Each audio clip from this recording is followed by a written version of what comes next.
Hello, it's Marla. Welcome back to today's Astrocast. This is for April 1st through April 4th. So what I want to talk about today is Pluto. And Pluto made an exact conjunction yesterday with the South Node and is going to be in that exact conjunction until Thursday. And then it's going to start to separate. Obviously, we've been feeling this as it got closer since the beginning of the year, and it's going to be with us still for a bit as they separate. But also at the end of April, Pluto's going to be stationing very close to the South Node, and we're going to really be feeling that. But so this weekend, there was some sewage issues outside of my house, and some sewage came into my house. And as I was cleaning it up, I was thinking, how Plutonian is this that I'm having to deal with cleaning up sewage? And that's kind of what Pluto is like.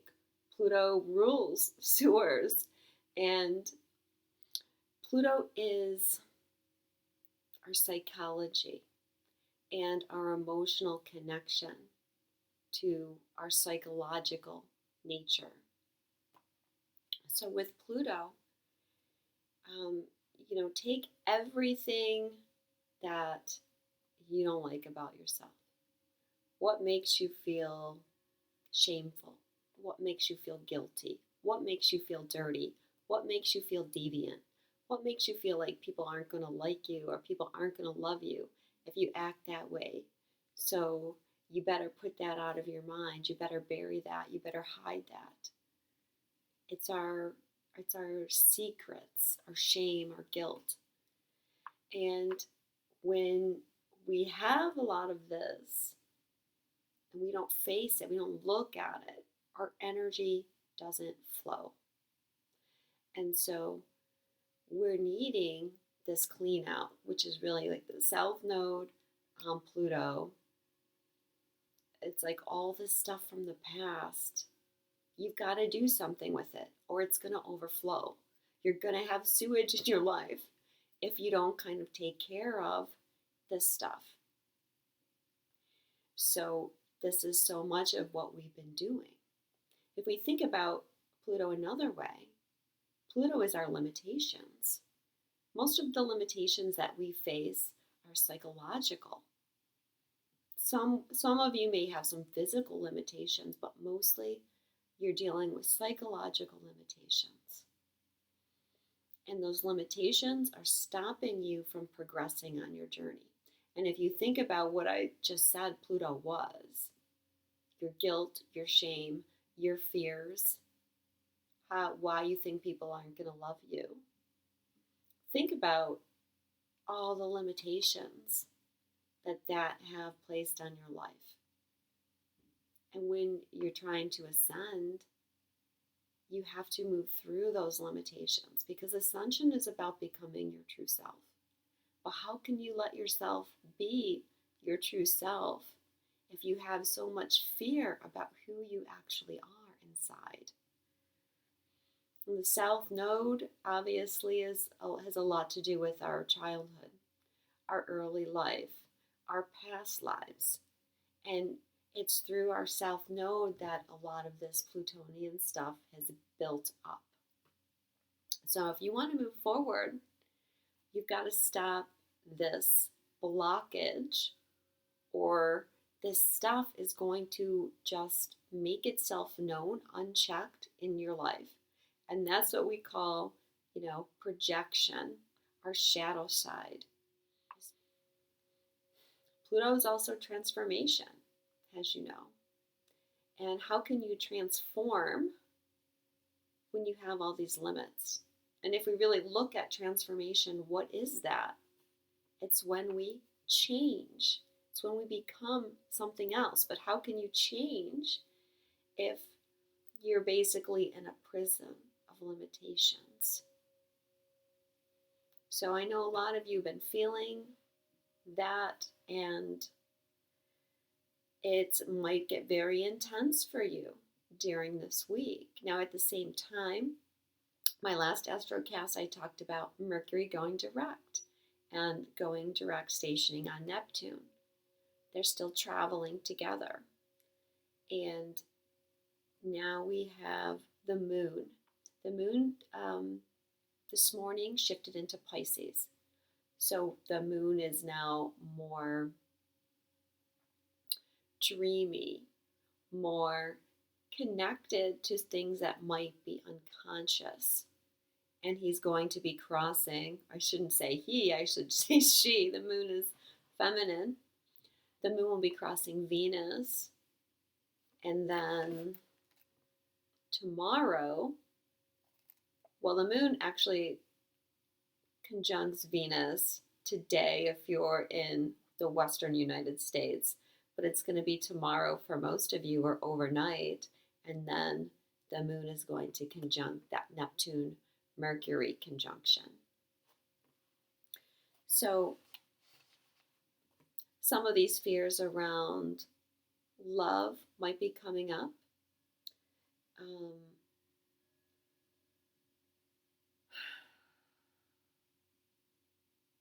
What I want to say about the moon crossing the Mercury Neptune is there's a chance for you to become aware of something.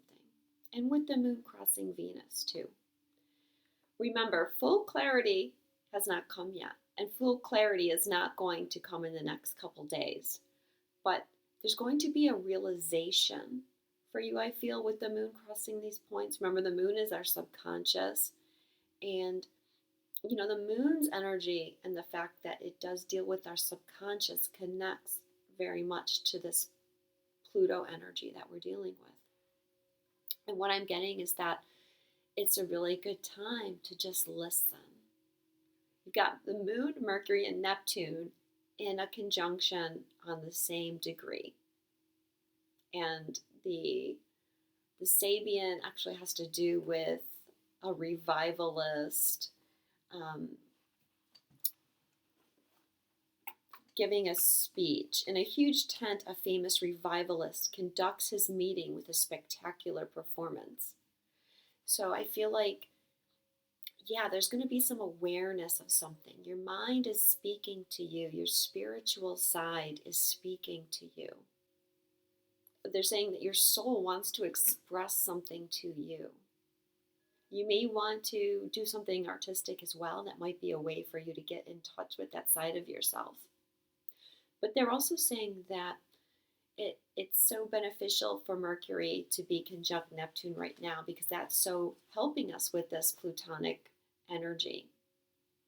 And, you know, one of the ways that we kind of deal with this Plutonic energy when we have a lot of shadow and we're not really wanting to look at it is we distract ourselves with our mental body. We distract ourselves through Mercury. And then we start getting into things like judgment. And with Mercury being on Neptune, what this is doing is giving us a new perspective about these things.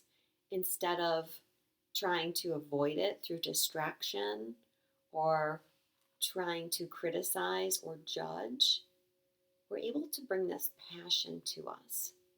And that's something that I wanted to mention. When we have this strong Plutonian energy, we can get very judgmental, very self-critical.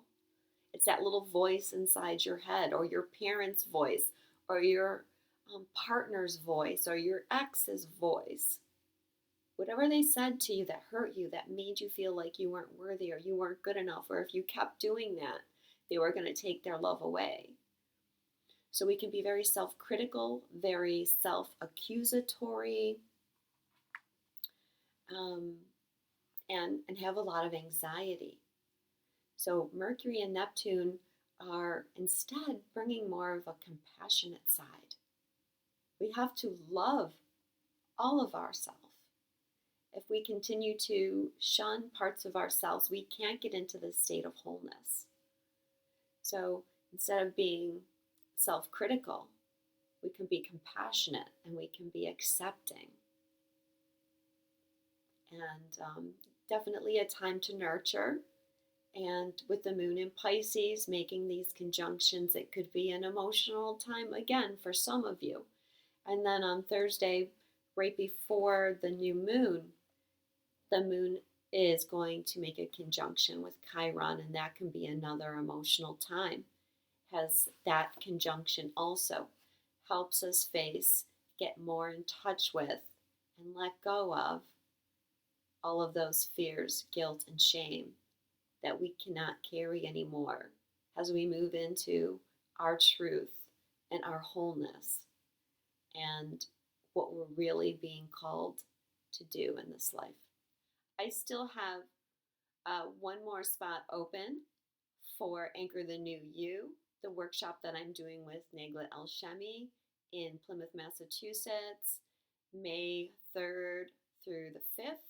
If you would like more information about that, you can contact me, and I will be back when I'm going to be talking about this very important new moon in Aries on April 5th. Love you guys. Speak to you soon.